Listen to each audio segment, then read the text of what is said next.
Hey, what's up, guys? This is Joseph Musi again. We're back at the for our next. What episode is this? This is five. 4 or 5. 4 or 5. I think Five. 20. I think we're at episode something like that. We're having so much fun we don't even know. But anyway, we just finished class. It's nighttime, and Jojo Switch is not here. You know, I gave him a little time off today. But of course, I have Lobo. We miss you. Yeah, I miss you too. And Sammy here, Sammy the Bull. Okay, so today's topic, okay, and we didn't talk about this, but I'm going to try to set the topic off.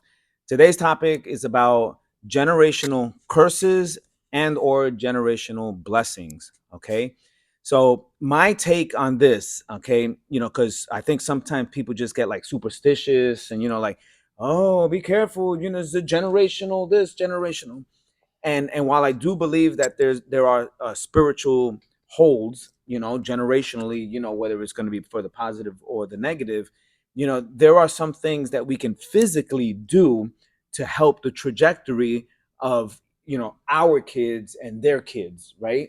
So like just a small example of what somebody might think about generational mishaps. So let's say my grandfather, had a poor diet. He had coffee with milk and about 20 pounds of sugar.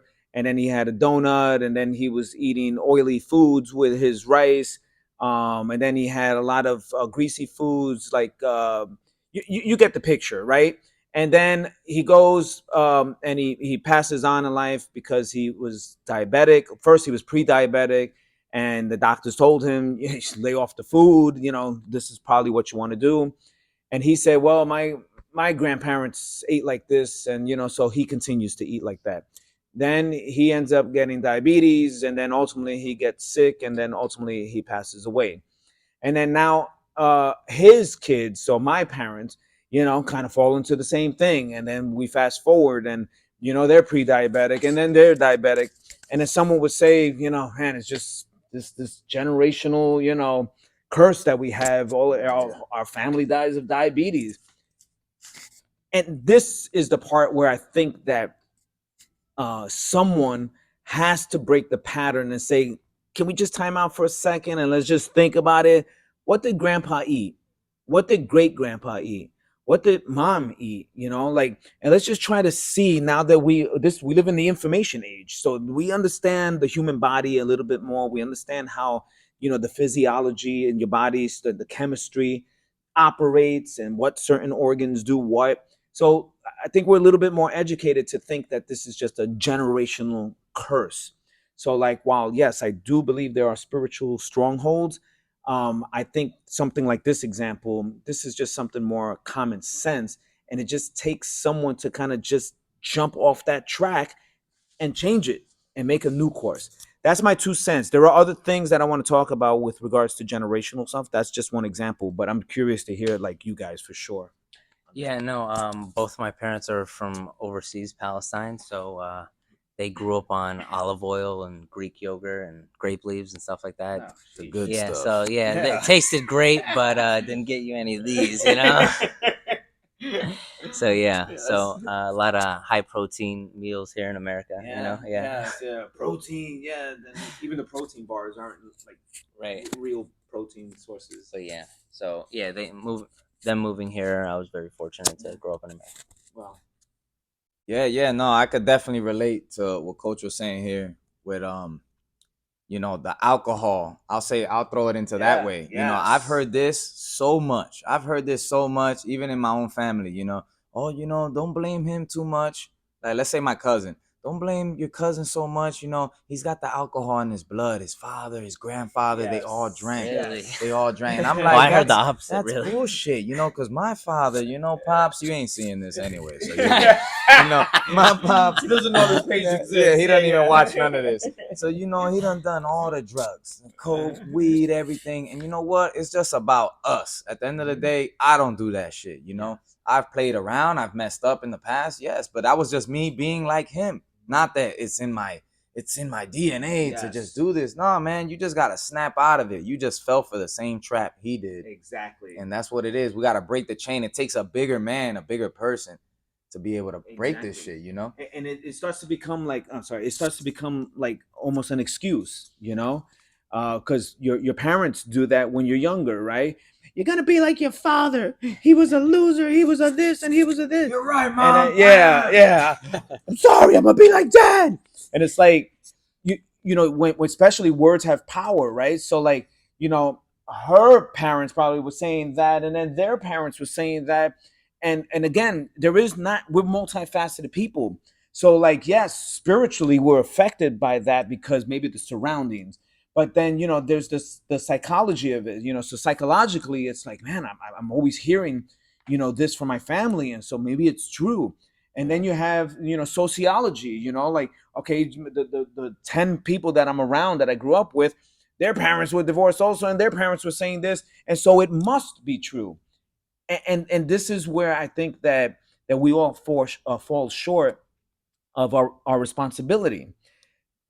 It's we're all individuals. Yes, we grew up a certain way, all that's good, all right, but then there's a point where we you know we mature, we become adults, and then boom, we have to set the tone.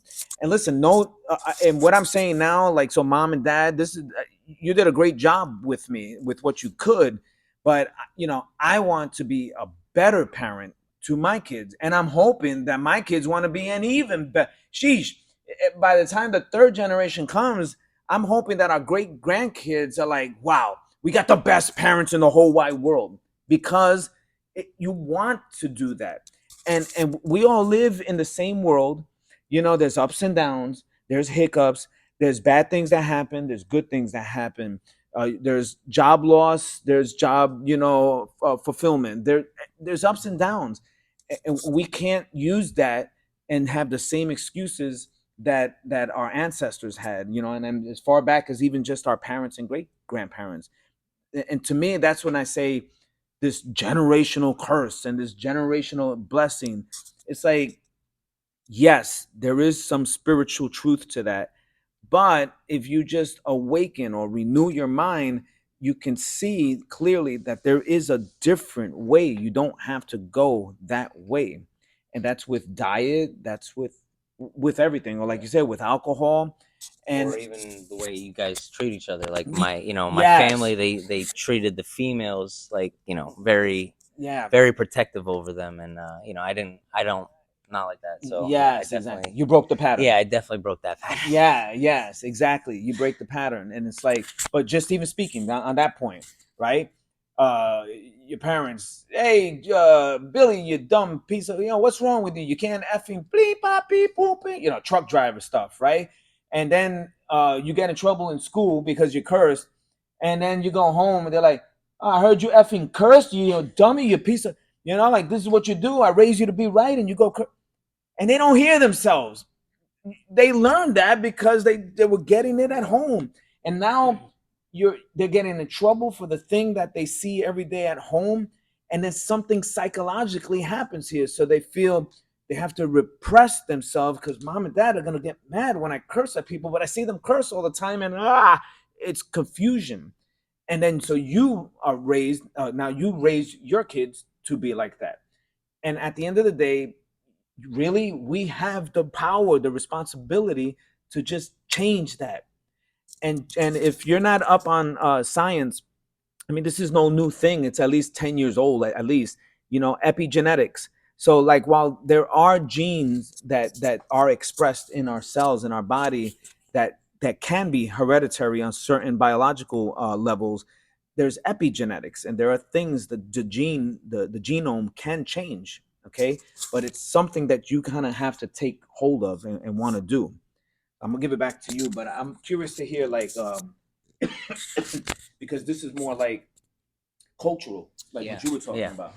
So like here you are in a culture that that praises that type, you know, of thinking, that ideology. How did you, you know, was it because you were merely born here? Oh, sorry. Go ahead. I think it's because my mom came here at a young age, so she got to get raised with American culture. So she was more lenient with letting the boys out. We would go out, socialize and stuff, but she wouldn't let my sister go anywhere. Hmm. So that's where, you know, she kind of drew the line. Yes. But then, you know, growing up, I saw that was like kind of, you know, unfair. Yeah. But, you know, I can see where she wants to be more protective of the only daughter in the house. But, you know, There was like not favoritism, but what's that called? Like not stereotype. Oh my gosh, why am I at a loss for word? Like they can do this, but they can't do that. Sexist kind of Yeah, Yeah, yeah, yeah, yeah. sexist. Yeah, Yeah. you know, it's like, well, you can do this, man, but why that's not? common. That's real common Yeah. in a lot Yes. of yeah, cultures. yeah. Let me get water. I'm telling Yeah. the producer to get Yeah, me water. producer, water, please. Yes, Water, yes. please. Thank you. But yeah, no, just growing up around that stuff, I saw them, you know, like kind of have fights and arguments and stuff, and like, you know, so that's how I kind of grew out of it. So and not to get personal, but like, how did it affect your sister? And then it being, thank you, producer. Handsome dude, show some muscle here. Yeah, yeah. We don't have the older brother, Jojo Switch, but we have Matthew Switch, the younger brother. Kill switch. Just Kill Switch, yeah, yeah. Just as good looking. Right? So like yeah, it changes the dynamics, no, it right? definitely changed a lot of Yeah. dynamics, and the relationship between my sister and my mom are very shaky. Yeah. You know, Because of it. because of that. Yeah. Yes. But And that will carry on.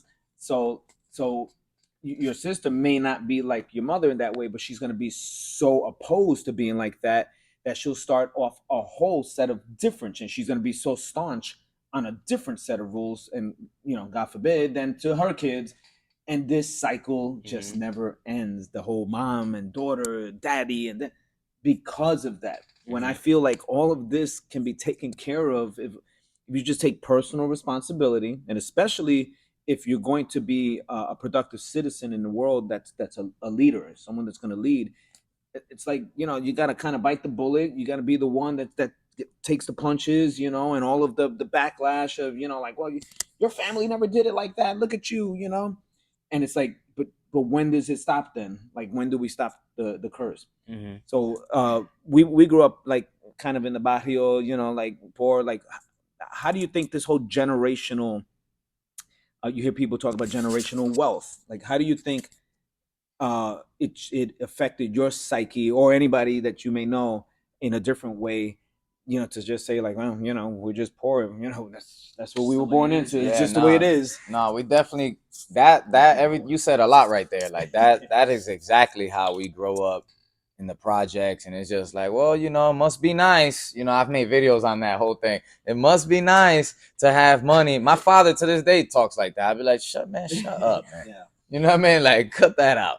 Because it's like, it must be nice. We got to snap out of that mentality. We got to look at things like it's possible, man. You know, until I started meeting people from the same hoods that were making money, it didn't have to just be street guys. Started meeting guys that were making money doing real things, like real legal things. And it's like, yo, that guy came from the same gutter. Like, how did he doing it? He's like, and he'll talk to you, even if it's for a little bit. He's busy, man. They just see you real quick. It's like, hey, man, you can do it, bro.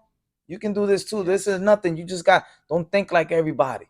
All right, see those friends you got? That's one thing these guys will always tell me. See all these friends you got? They ain't gonna be there. All right, you're gonna meet different friends later on. Here are my new friends right here. You know what I mean? New acquaintances. Yeah. And when we're heading in the same direction, you know, like with the same type of mindset. Exactly. The old friends is like, yeah, some of them might stick around and think like boss type of stuff, but you know, for the most part, those are your childhood friends. You know, like you gotta snap out of that. Exactly. And so that's that right there. That if you can capture that intangible moment, right, and make it tangible, freeze it. That's the whole thing everybody's talking about: generational this and generational that, and then just kind of like relegate everything that's bad to generational this and generational that. We have more power and control over our lives than we think. Now, the circumstances of life are probably going to be the same to anybody, anywhere. The circumstances, okay? But we have power to say, okay, well, if this is what it is, we have the power to say, well, I don't like this. Let me pave a new way. You see, when you're born in the barrio, right? You're damned if you do and you're damned if you don't, okay? Yes. So you're hanging out with your boys, right? And we're looking at all these rich people, and we're saying, man, look at this guy with the Lexus, and oh, look at the guy with the Mercedes, right? And we're like, man, this guy, it must be good to have money, bro. Man, this and that, this and that. And what would you do? What kind of car would you get? We will always talk about that, right? Man, if I was rich, I'll get a Mercedes, man. What would you do? I'll get a Bugatti. And everybody's talking and fantasizing about what they would get. And then somebody says, but I think we could do it. I'm gonna get Stupid, man. What do you mean you're gonna do it, right? And then boom, they think and they dream, and then they squash their own dreams because they're institutionalized to believe that they can't have more. Yeah, that ain't meant for us. Yeah, or that they shouldn't have more because your parents and your grandparents, they used to ostracize and they used to hate the rich people. So like, I'm from the barrio, like I guess I should hate rich people too. So that means if I become rich, would they hate me also? Yes, they will, by the way. That's the short answer. They will. But when you are doing something and you say, but let me just step out of this, right? It's going to be the people that are closest to you that are going to be the ones that are hating you. And then you turn around and you go, but why are you hating, man? Remember we used to talk about this dream? I'm living it. Yeah, oh, so you're high and mighty and you're living it. Boom, that's generational. That's the mindset that people have that keep them low, right? Well, you don't know what it is, man. I live in don't tell me that I don't know what it is. Don't tell a person who came from, we know what it is. Yes, it's hard work, right? So what are you grinding for? Well, what is this? You're going to work all your life. And as far as I know, we live in a world that, yes, the commodity here is money. And I don't pay my rent with camels. I mean, that I know of, unless Francesca's herding camels somewhere. You use money and you have to work for money. And the money has to go towards bills. They're jealous of your work ethic. That's what it is. Going out there and getting it. And they're done already. They did 9 to 5, 40 hours. You still doing 60, 70, and your successes are showing. Yes. They're jealous of all that. Exactly. Yeah. So that's the type of mindset that I'm talking about when it comes to this whole generational curses and generational. I got a lot of that mentality when I told people I wanted to become a fighter. In the beginning, they're like, no way. 25 years old, like they just, they laughed at me, or they had that mentality like, no way you can do it. Yes. Because they don't, that mentality. Yes. They think you got to start, little. None of us are fighters. That's how they looking at it. They comparing you to them like, yo, what makes you that? You're not, bro. I've known you your whole life. You can't do that because I can't do that. Secretly, that's how they say, I can't be that. I'm sorry, come again? Yeah. That's it. So to me, I'm sorry, because I don't want to make this too long, and I think that to me right there. So when you talk about generational curses and generational, while I am conceding to the fact that yes, there is some validity, that there is a spiritual warfare, I do believe that, but at the end of the day, we do have to take onus for ourselves that it's something in our own mind. Remember, we live in the same flesh and blood world as everybody else. Something in our own mind has to believe that we are, not that we can be that, but that we are more than what regular, everyday, mundane life is. Mundane. Now, let me caveat this, okay, and put a little footnote here by saying, if your goal is to work 3 hours a day, make as least money as possible, and scrounge and suffer and maybe not eat, the luxury foods, and if that is your goal, like that's actually your goal, I want to wake up, I want to work 3 hours a day, I want to barely make it in life, and I want to spend the little money that I have possibly on some alcohol and drugs. If that's your goal, then beautiful. Like literally, I'm not even being facetious. Do it. I'm allergic to you. I'm saying if that's your goal, like if that's what you wake up, then do it. But don't hate on the other people that who want more, for not just themselves, but for everybody around them. That's the only thing I say. Like literally, I'm not even being sarcastic. If that's the life you want, like that's what you chose, then beautiful. You're living your dream, and kudos. End of story. Mic drop. Boom. But do not point at everybody else, and don't make this about the haves and have-nots. We, especially in this country, have all the same opportunity afforded to us. And yes, we know that sometimes the playing field is not even. It's not made for dark-skinned people like us, ethnic groups, even coming from Palestine. All right, but I don't want to hear that as an excuse. That just makes the fight better. That makes the victory better. The story's sweeter. Yeah, that's it. You Rocky's did a A, great B, and movie. C. Yeah, Rocky's an awesome. You want to watch real life Rocky? Watch his fights. I mean, it's not even a movie. Yes. All right, so I'm gonna shut up because I want somebody to just finish this up and close it and do your thing. Boom. I'm off. I'm off. So we're here, we're live, we're closing it out. We got Sammy the fucking Bull. We got Joseph the Mighty Sifu, the constructor, the conductor of all of this. And we got Lobo, you know me, you already know me. And we got Matt behind the boards producing the whole show. We're closing it out here. Ladies and gentlemen, have a good night and have a good day.